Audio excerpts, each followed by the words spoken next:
consolidate to become larger farming units controlled by corporations or larger agribusinesses, and that the future of farming is importing food from other countries or being controlled by corporate controlled farms and doing contract farming. We don't accept that's the future of farming. That is not the way most people want to see the countryside go. We want a living, working countryside. We want people in connection with their communities growing the food that people eat. We want people to understand how beautiful it is to be in contact with the land and with the soil and with the animals that are providing food for us. We want people to know where something that they take into their bodies every day comes from and be in connection with that and have healthy communities that are based on a vibrant rural fabric. That's what we want. We don't want corporate controlled agriculture, and we don't want all our foods coming into this country and exploiting land in other places for our food to be produced. We want it to be here where we have control over it as a community and as people who are in connection with the soil.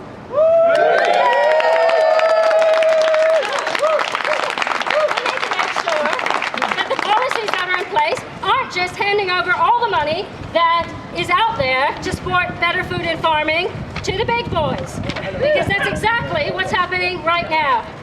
The 47% of the European Union budget that's set aside for agriculture is given to agriculture. 80% of that money goes to 20% of the farmers across Europe. It's not an even playing field. There's nothing out there that supports small farmers to the extent that small farmers contribute to society. And we need to level that playing field somewhat. We're not saying that there's no room for any big farms anywhere out there. We're saying that we have a role to play, and it's a significant role to play, and we want an even playing ground to be able to support food production from. Now, what we would like to see, the European Union has said, when it's looking at all the reforms of the Common Agricultural Policy last year, that countries can voluntarily adopt a cap on the payments that go to large farms. Now, right now, there's 1,000 farms in the UK that receive over £150,000 in payments. Some of those as large as £9 million. A significant proportion receiving over £1 million in subsidy every single year. Some of that's to produce not very healthy food crops. A lot of that's for sugar. A lot of it's for industrially produced wheat. And some of it's for people who simply own the land and get paid to own the land. Now, that's not where the money to support better food and farming and affordable food for everybody in this country should be going. And we think they need to stop that. No one needs more than £150,000.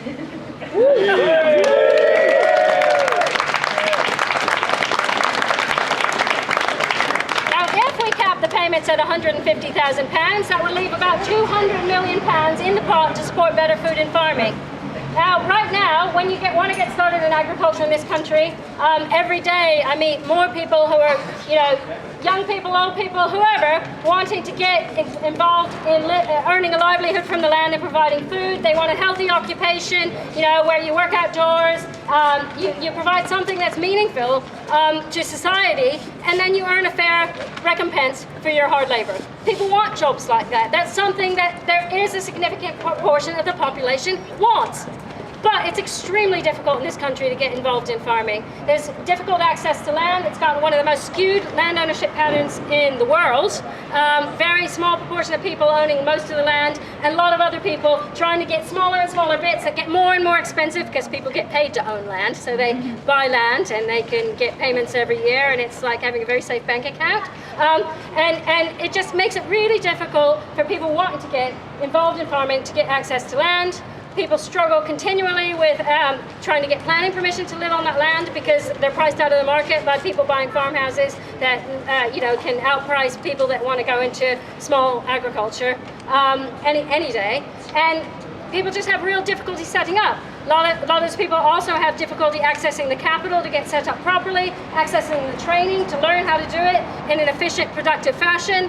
And all these things are real barriers to taking the significant amount of people who want to provide the food that we need as a nation and getting them onto the land and getting them as productive as possible and getting them started running so that we can really produce all the food we need. Because in about 50 years' time, we're going to be struggling with where we get our food from if we're relying on imports all the time. Fossil fuels are running out. Where is the food that we need going to come from if we don't have farmers on the land here producing the food that we need? We need to start thinking about that now and getting farmers access, aspiring farmers and people trying to do it now, access to the resources they need to do it properly. So we say some of that £200 million needs to go to the small farmers and get people onto the land, doing it the best way we can.